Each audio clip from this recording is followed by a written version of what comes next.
Hey, bonjour tout le monde, j'espère que vous allez bien, bienvenue dans une nouvelle vidéo dédiée à Helm. Dans cette 9e vidéo dédiée à Helm, on va s'intéresser au rollback, à la réutilisation des valeurs, des values, et puis également on va voir légèrement comment sont stockés les charts Helm, qui sont les releases plus exactement, qui sont déployés. Alors, on avait vu donc les trois méthodes d'utilisation pour déployer nos chartes des valeurs en question. Donc, soit on peut le faire par la CLI directement, soit par le fichier value.yml pour le setting des valeurs, des values, ou directement dans le Helm release. On verra ça un petit peu plus tard pour ce troisième cas. Ensuite, on a vu lors de la vidéo précédente qu'on pouvait faire des montées de version avec un Helm Upgrade et qu'on pouvait faire évoluer au fur et à mesure son applicatif. Je vous avais bien précisé que, attention, tout ça n'est pas magique, ça dépend derrière de la compatibilité des versions des unes par rapport aux autres du point de vue applicatif et non pas du point de vue de Helm. Donc on est dans la situation suivante, si je fais un Helm list, alors volontairement je laisse toujours le namespace, pour se rappeler que il faut bien penser à vérifier le namespace dans lequel on se situe. Et ici, hop, on se retrouve avec donc une chart Helm dont le nom est my WordPress, une release qui est my WordPress, une charte qui est WordPress, donc la version 10.4.6. Donc la release, c'est un élément, une instance déployée de cette charte. Et puis on sait que dedans, on a un WordPress 5.6.0 qui tourne. On voit qu'on a un nombre de révisions ici qui est à 8. Vous allez voir l'intérêt de cet élément-là. Et puis on a la date de déploiement. Si je fais un kubectl get pod, donc là c'est simplement mon alias, j'ai rien là, mais si je passe un n pour le namespace, je me retrouve donc bien avec deux outils qui tournent.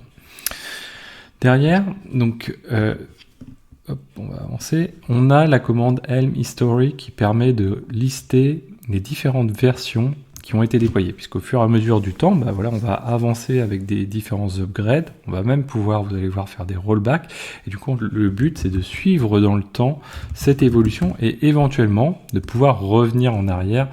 Hop, donc là il me faut -n WordPress et il me faut donc préciser le nom de la release en question. Donc là ma release c'est my.wp, le namespace en question. Et là, du coup, alors je vais dézoomer pas mal, je ne sais pas si ça va être suffisant en zoom. On va retrouver donc les différentes versions, 1, 2, 3, 4, 5, 6, 7 et 8. Donc 8, c'est celle qu'on a vue tout à l'heure quand on a fait le Helm list ici. Donc on sait qu'on est dans la version 8, et donc vous voyez que c'est celle-ci. À savoir qu'ici on a plusieurs status ici. On a le status deployed, vous voyez le status fade, le status superseded, donc ça veut dire que ça a été des upgrades précédents qui ont été réalisés, le deployed étant celui qui est actif, et puis je crois qu'on a un statut, je l'ai mis, inconnu, unknown, qui est un statut, on va dire un peu bâtard en fait, sur lequel on retrouve pas forcément, Helm ne sait pas forcément se fixer sur l'état des choses. On peut éventuellement, cette commande Helm history, pouvoir travailler l'output. Donc globalement, c'est pas forcément la meilleure manière de le voir pour l'humain en lui-même, mais on peut ressortir, là je suis sur le list, alors le list bien sûr on peut le faire, mais sur l'history-o YAML, et là on va avoir toutes les versions de notre release, qui est déployée. Ça peut être utile plutôt quand on va travailler les choses, si on a des scripts, si on a des éléments automatiques, je sais pas, du Jenkins ou autre, ça peut être intéressant plutôt de l'avoir sous ce format-là. Si on veut limiter la taille de l'historique, parce qu'on peut arriver à vraiment plusieurs centaines, voire plusieurs milliers quasiment de releases, et donc là du coup on peut avoir un intérêt à passer un --max. Puis on va dire, tiens, j'en veux que 2, et du coup j'ai que la 8 et que la 7, donc je peux combiner les deux, -o YAML comme ceci. Donc ça c'est pour l'historique. Donc l'historique du coup nous permet de voir comment on se situe dans le temps en termes d'évolution de nos applicatifs. Et on peut se dire, tiens, bah voilà, moi ce que je veux, c'est revenir en arrière. J'avais quelque chose qui fonctionnait à un moment, là j'ai fait un déploiement, et finalement, mon déploiement n'est pas intéressant, et donc je veux revenir en arrière. Donc là, on va refaire notre Helm History, et on va se dire, tiens, alors ce qui est bien, c'est que quand on va rollback, on va revenir sans avoir besoin de repasser les values de la version en question, puisqu'on va pouvoir revenir en arrière, et donc comme Helm stocke les values en question, eh bien on n'a pas de souci pour revenir en arrière. Nous par exemple, on va dire, tiens, je reviens à la version 4 par exemple, et ouais, c'était déjà un rollback que j'ai testé. On va plutôt prendre la version 3, vous voyez. Donc on va faire un Helm rollback, voilà, -nwp, le my WordPress, et là on va préciser la revision, et on a dit qu'on allait repartir sur la 4, voilà, hop là, revision, ouais, ça doit être un seul, ah non, oui, on n'a pas besoin de le préciser, tiens, c'est dans quel élément? Alors je me rappelle plus. Il y en a un, il faut quand même le préciser. Donc là voilà, il vient de faire son rollback, il met même happy helming, le petit clin d'œil. Et puis derrière, donc si je fais un Helm History de nouveau, là qu'est-ce qui se passe? Vous voyez que je suis passé à la version 9. Mais par contre dans cette version 9, on a un commentaire au bout qui est ici, qui dit voilà, c'est le rollback vers la version 4. Donc comme ça, on sait toujours où est-ce qu'on en est. Quoi qu'il arrive, on sait que on est sur notre chart 10.10.3, la version de la charte 10.10.3, et que le WordPress, l'applicatif, il est en 5.7.1. Donc ça permet toujours de nous représenter où est-ce qu'on se situe. Ça, c'est quelque chose qui est très très important pour pas découpler les choses. Donc ça, c'est le rollback. Toujours en avançant. Donc pourquoi toujours en avançant? C'est quand on fait un history, vous voyez, on n'est pas revenu au 4, donc on n'a pas fait comme un git reset. Là, on a plutôt dans un git revert, l'équivalent d'un git revert plutôt qu'un git reset, c'est-à-dire qu'on conserve l'historique, et ça, c'est très très intéressant. On peut potentiellement utiliser une autre option qui est un petit peu moins connue, pour faire d'autres choses, notamment quand on a des values et qu'on veut faire un upgrade dans une version donnée, vous voyez, comme ceci, et bien on va pouvoir passer l'option -reuse values. Donc quand on avait fait l'upgrade dans la dernière version, donc là on découvre autre chose, on découvre une option de Helm upgrade qui est le -reuse values, qui fait en sorte qu'on n'a pas besoin, donc si vous vous souvenez, quand on avait fait l'upgrade de la version précédente, de la vidéo précédente, on avait fait comme ceci, c'est-à-dire qu'on avait passé values, on avait reprécisé le fichier de values ici, hop, .yml, voilà, et on avait passé notre version et on l'avait lancé comme ceci. Là, en l'occurrence, on vient, hop, tiens, il ne l'a pas conservé, c'est assez étonnant ça. Ah ouais, ok. Donc là, on vient récupérer les values de notre chart, donc on dit qu'on les réutilise et qu'on les conserve pour passer en 10.10.1. Donc si je le fais comme ceci, l'avantage c'est qu'il va pas me demander quoi que ce soit, et si vous vous souvenez, lors de la vidéo précédente, on avait été obligé d'avoir des variables d'environnement pour préciser certaines valeurs de notre fichier de values, et là en l'occurrence, ce qui est pratique, c'est qu'on va pouvoir directement dire, moi je réutilise l'ensemble des valeurs, donc je fais un reuse values. Dans le même genre, alors ce qu'on peut faire aussi, donc avec les révisions, on peut faire consulter sur l'historique. On va repartir sur notre historique, voilà, on a notre historique, donc là on a fait une montée de version en 10, et si on veut consulter ce qu'on a poussé comme values d'une précédente version, là on va passer donc un helm get, voilà, values, et là on va dire que l'on veut -n de notre release my WordPress, et là on va préciser -revision, c'est ici qu'on précise 4, et là voilà, on peut consulter, on va dire voilà, sur la 4 on a ça, si je veux comparer à la 9, je vais pouvoir comparer à la 9 de cette manière-ci, si je veux comparer à la 5 par exemple, voilà, je vais pouvoir comparer également. Donc ça, c'est assez pratique pour comparer les versions, les montées de version et si les valeurs ont changé entre-temps.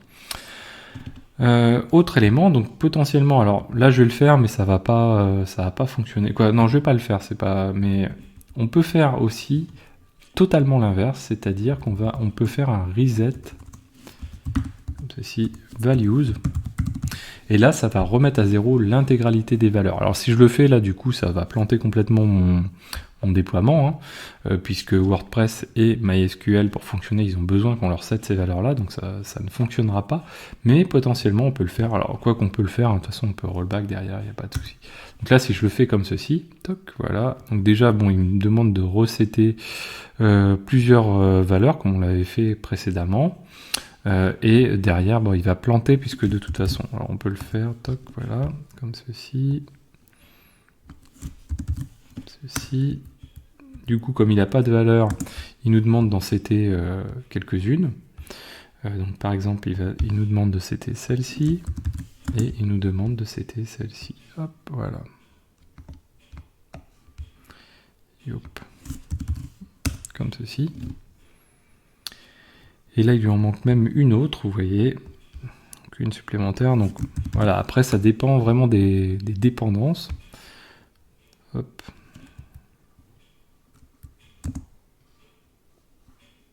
Comme ceci. Hop. Et là, le problème, c'est que comme je lance comme ça, alors là, déjà, il me dit, voilà, de toute façon, on va rentrer avec des conflits à un moment ou à un autre, et il va me dire, ah bah j'ai déjà un stateful set de My WordPress, MariaDB, donc du coup, il dit, bah je peux pas le faire, etc. Parce que tout simplement, voilà, il repart pas sur les mêmes valeurs, il repart d'un reset total, donc voilà. Alors, autre élément à savoir, c'est que Helm stocke ces Helm release dans les secrets de Kubernetes. Alors on verra les Helm release plus tard, mais c'est bon de savoir où sont stockés ces éléments-là. Donc si je fais alors hop, on va se remettre comme ceci, voilà. Quoique, non, ouais, c'est pas. Donc si je fais un kubectl get secrets et que je me mets dans le namespace WP, du coup je vais avoir les Helm release qui correspondent à ce namespace-ci. Et après, je vais pouvoir bien sûr les consulter. Donc je vais prendre un get d'une release particulière. Bah tiens, on va prendre la 10 par exemple. Voilà. Ici, je peux lui passer un -o YAML. Et là, on tombe sur un secret. Donc là, le secret, à savoir qu'il est bien sûr chiffré, quoi, encodé plus exactement, plus que chiffré d'ailleurs. Et du coup, on va pouvoir le décoder éventuellement. Alors pour ça, on va pouvoir se baser sur, d'une part, faire le filtre. Donc d'une part, il faut savoir l'élément qu'on va vouloir récupérer avant de le décoder. Il n'y a qu'un seul élément et c'est celui qui nous intéresse, c'est la release en question. Donc pour ça, on va utiliser le JSON path plutôt que le format YAML. Donc pour utiliser le JSON path, -o JSON path, comme ceci, égal. Et ici on est en format en Go. Et nous on va récupérer, donc si on regarde ici, alors je sais pas si on l'a le début, on va pas avoir le début, si. Non, on n'a pas le début. En fait on va récupérer un élément, si on regarde, on va récupérer donc dans data, si je fais un more dessus, voilà, hop, dans data, vous voyez, donc le data c'est comme dans les config maps, data c'est ce qui va contenir les clés et les valeurs, et bien dedans j'ai une clé qui s'appelle release, donc je vais récupérer cette clé qui s'appelle release ici, .release. Une fois que j'ai cette clé qui s'appelle release, voilà, j'ai un contenu qui est encodé. Alors, à savoir qu'il est encodé, donc on va faire un décode, un base 64 -décode, -grand D il me semble. Là si je le fais, vous voyez, on a encore du base 64, ça se voit. Et donc du coup, on va lui passer une deuxième fois le base 64 -décode. là on a déjà quelque chose qui est mieux. Et là, à quoi ça ressemble en fait? Alors bon, ça se voit pas au premier coup d'œil comme ça, mais c'est tout simplement une variable, une valeur qui est un ensemble d'éléments qui est tout simplement compressé. Donc on va faire un gzip-d, si je dis pas de bêtises, voilà, donc un gzip-d, et dans gzip-d, vous voyez qu'on a juste un élément qui est pas forcément mis en forme, mais qui nous permet de redécouvrir notre release. Donc si je passe dessus un GQ, voilà, on a déjà quelque chose qui est un petit peu mieux, et on retrouve donc, alors on va retrouver un pass par exemple, mais on va retrouver les éléments qui sont CT, vous voyez, notamment voilà, nos passwords, l'existing claim, etc., etc. Donc on retrouve les éléments de notre Helm release déchiffrés. Après, bon, on pourrait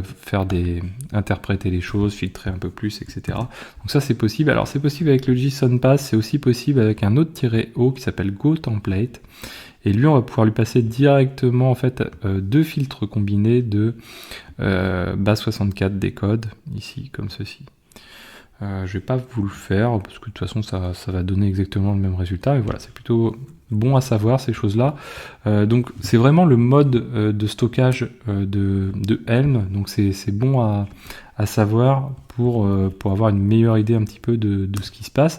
Et là vous avez vu que finalement on retrouve un secret par déploiement de nos révisions, nos différentes révisions. Vous voyez que donc on était à la 9 tout à l'heure, on a fait 2 évolutions, on a fait un upgrade puis un reset value, donc la 11, et vous voyez que du coup on se retrouve avec deux secrets supplémentaires. Voilà, donc j'espère que cette vidéo vous a plu, vous a permis d'en découvrir un petit peu plus sur Helm. Vous allez voir qu'on va rentrer petit à petit dans les détails. N'hésitez pas à vous abonner, à mettre des pouces bleus, à commenter, et moi je vous dis à très bientôt sur Xavki.